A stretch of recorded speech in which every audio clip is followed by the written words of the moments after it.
Many years ago, I was asked a very interesting question. Somebody asked me a question, they raised their hand in a seminar and said, Tony, can you change people that don't want to change? Of course you can change people who don't want to change. All you need is the right kind of.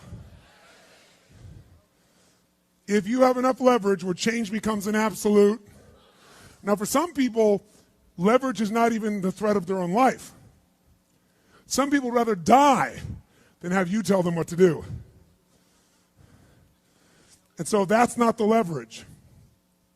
The leverage for them might be something for their children. Leverage for them might be spiritual growth. All of us have a leverage point. If you find the leverage, not the leverage you make someone do it, the leverage that will make them make themselves do it. We all have some place that will get us to follow through. Now, if you get enough leverage and if you interrupt the pattern enough, how many of you ever had a pattern when you were a kid and you had like some obnoxious uncle or something and you were trying to be upset and they'd come like rub your damn head or something that should make you crazy and you couldn't stay upset because they kept doing this to you? How many had this happen? Say aye. If you have enough leverage and you break someone's pattern enough times, a new pattern will show up. If you're conscious, you can create the new pattern. So the answer is yes. Now then the question would be, Tony, if all it takes is leverage, then why don't most people change? And I had a lot of answers to that, but that night, I'm a night person. That night, I'm wired up after a seminar. It's like 2 o'clock in the morning. It was December. And so I flip on the television in the back for some white noise, looking for CNN, and I come across the old Christmas classic, this Christmas Carol, right? A Dickens classic. And I see it in black and white, and I start watching the movie, and I'm remembering it from being a kid. And as I'm watching this thing, I see this man named Scrooge who clearly doesn't want to change. In fact, he's certain he doesn't need to change because what's happened is his life went through a lot of pain. And when he got pain, he looked for the source of that pain, and he said it was being close to people. So we decided is people equals pain. Remember the red squares we talked about? So now he wants to avoid people, and he's mean to people. Now, he's also very wealthy financially. He makes up this belief that because I'm mean and tough with people, I'm rich. The truth is he's financially rich. If you watch the movie, you read the story, when everybody else is gone, who's still working? He is. He's hardworking, he's thrifty, he's smart, he's intelligent, but he thinks he's rich because he's mean. So he doesn't want to lose being rich. He doesn't want to lose not being hurt. So he has a belief. Be mean to people and everything works out, even though he's miserable. Can we have beliefs that make no sense and yet still believe them, yes or no? Sure, we just get wired. So I'm watching this guy. Now, the only way people change is if they associate either enough what? Pain, so they have to change, or they associate changing will equal enough what? And ideally, if you get both, you'll change. If you get, every moment I do this, the pain's getting more and more intense, there's a point where you must change. And if I change, I get all this pleasure, you're going to want to change. How many follow? But what equals pain and what equals pleasure is what you associate in your nervous system. So what happens is, the only way you create change is changing what you link pain and what you link pleasure to in your nervous system, not just in your head, in your gut. That's what controls you. Lots of times in your head, you know what you should do, but your gut takes over. Your fear, or your greed, or your desire, or your comfort, or whatever. Who knows what I'm talking about here? Say aye. But watch this. How many of you used to have a favorite dessert, or a food, or a form of alcohol that you really, really, really loved? And then one night you had an experience like never before, where something happened, where this food or this drink or this alcohol that you love so much, it went down, but it kept coming back up at a level of intensity and with enough aroma and pain and association that to this day, it takes no willpower just to think of that alcohol or think of the smell of that food or look at it makes you appalled, makes you repelled. Who's had an experience like this in your life? Say aye. Tell me what that change was. Was that a change in willpower? No. all that happened is your brain changed what it used to link pleasure to, it now links pain to. When you link enough pain, it takes no willpower, you're going to avoid it. The problem is some of you are linking pain to things you need, like exercise, right? Or pain what you need, like a relationship, right? And it's the wrong association, but it's going to control your life. Your job is to change what you link pain and pleasure to. So that night, what was pleasure became pain, and now it takes no willpower, you just avoid it. So we call that changing what you associate to things in your nervous system, or for short, a neuroassociative change. In other words, changing in your nervous system, what you associate pain and pleasure to. So, by the way, in this Christmas Carol story, does this man Scrooge change his life? Yes or no? He didn't want to change. Does he change his life a little or completely? And by the way, how fast? An heartbeat, in one evening. How does it happen? 3 neuroassociative conditioning specialists show up at his house. Right? 3 ghosts show up, and what do? They get him to link a massive, unbearable amount of what? To all the things he did in the past around people. Then they go to everything he has in the present, pain, and everything in the future, pain, till there's so much, there was nowhere to escape. Here's the other reason why people don't change. Because right now, my relationship's in pain. But it was good in the past. So you escape having to change by remembering a good time. Or I may be coughing and having these problems with cigarettes right now, but you know what? George Burns lived to be 102. He smoked cigars, by the way, and he's 1 out of 10 billion people that pulled that off. But let's not confuse ourselves with ratios. So you make up what the future is. If your present is painful, you can escape to the past and get out of the pressure to change. How many follow this? Say I. Or you can escape to a future because no one knows what it is for sure and you can make it up. But if your brain links it's been painful in the what? Past, and it's even worse it'll change like that.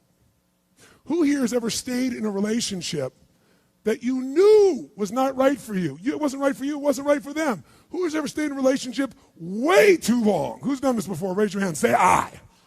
It wasn't good for you, it wasn't good for them, yet you stayed. Why? Why? Because even though it's painful in the present, what'd you do? You said, it'll get better over there in the future.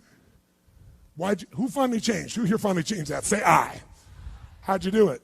Your brain went, it's painful now, it was painful in the past, it's going to be worse in the future, that's it. That's what I call a Dickens pattern. When you lock in pain in all those places, there's no place to escape, so you change. It's like if you put a wall here, and a wall here, and we close them in on you, amazingly, you'll move forward. That's what we're talking about. Giving yourself leverage on yourself that way, not having someone else do it to you, you do it to yourself. That's when you got the power again. How many get it? Say I. This could be the greatest time you ever live if you control what you focus on, if you find a more empowering meaning, and if you decide to model the actions of those who succeeded before you. It can be the best financial time, the best emotional time, the best spiritual time of your life, but you better take control of your state. And if you think you're going to do it just by today, you're wrong. You're going to need to get yourself some rituals. Right now, every one of you in this room is controlled by your rituals. I don't just mean this one. I mean every morning you get up. I know your body. I can look at your body right now, and I can guess your rituals. Some of you, your rituals to work out 5 times a week, I can see it clearly. 4 to 6 times a week, it's obvious. Because you couldn't look like that if you didn't do that. Some form of workout. I don't care if it's walking, lifting, whatever. Some of you, it's obvious that lifting weights is part of it. You can see by that man's muscles. I know what his rituals are. Because your life comes from your rituals. If you don't develop the ritual, you're kidding yourself. How many agree with me on this? Raise your hand. Say I. And there are rituals that put you in state, and there are rituals that take you out of state. You have rituals in your relationship. You have rituals with your body. You have rituals around your finances. And the rituals that worked in the reaping time of fall in the markets and in business and in real estate, those rituals won't work now. If you do the right thing at the wrong time, you get pain. I'll say that again. If you do the right, you go, but Tony, I'm doing the right thing, but I'm not being rewarded. If you do the right thing at the wrong time, you don't get rewarded, you get pain. So you better do the right thing at the right time, and to do that, you better know what season you're in, and to do that, you better learn how to change your state. How to take control of your own conditioning. That's what I live for. Does this make sense to you? Yes or no? Come on, guys. Yes or no? So now it's time to train yourself to do that. I'll show you how fast it can change. Try this just for a second.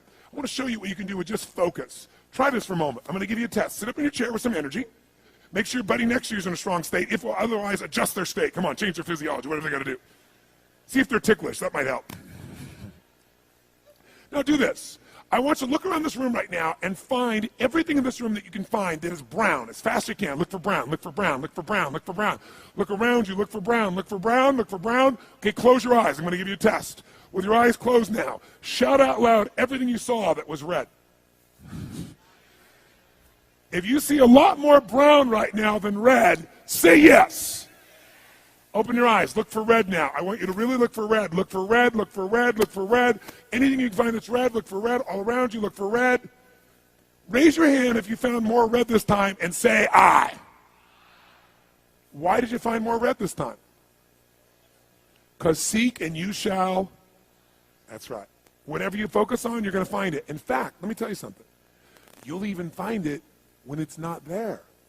How many saw burgundy, called it red, just so you could have more things you counted? Raise your hand, say, aye, come on. See, whatever you're looking for, you're going to find. So if you want to change your life, my friends, you've got to change your physiology and you've got to change your focus. By the way, how fast can you change that stuff? How fast, my friends? How fast? How fast? Come on. In a heartbeat, once you rechange your conditioning. That's all you got to do. And you can do it fast. You can do it with a question or two. Try this right now. Answer this question in your mind and be honest. What in your life today, if you wanted to be, could you feel proud about right now? If you wanted to feel proud, if you didn't feel like, I shouldn't be proud, if you wanted to feel proud, what could you be proud of in your life today? Your children, your health, your body. Is there a problem you faced? Instead of running from it, you finally stepped up and handled it?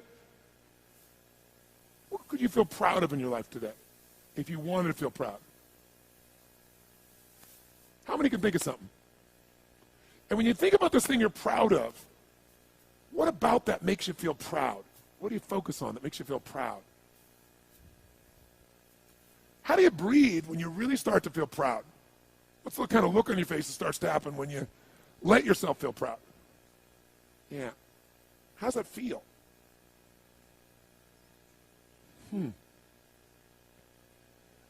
Think of another area of life. Think of an area of life that you're grateful for. Or if you go, I'm not grateful. If you wanted to be grateful, what's an area you could feel grateful for? What could you feel grateful for if you really wanted to feel grateful? How many can think of something you could feel grateful for? Let me see your hands. And what about that are you grateful for? What do you focus on that makes you feel grateful? How does it feel when you're really, truly feeling filled with gratitude?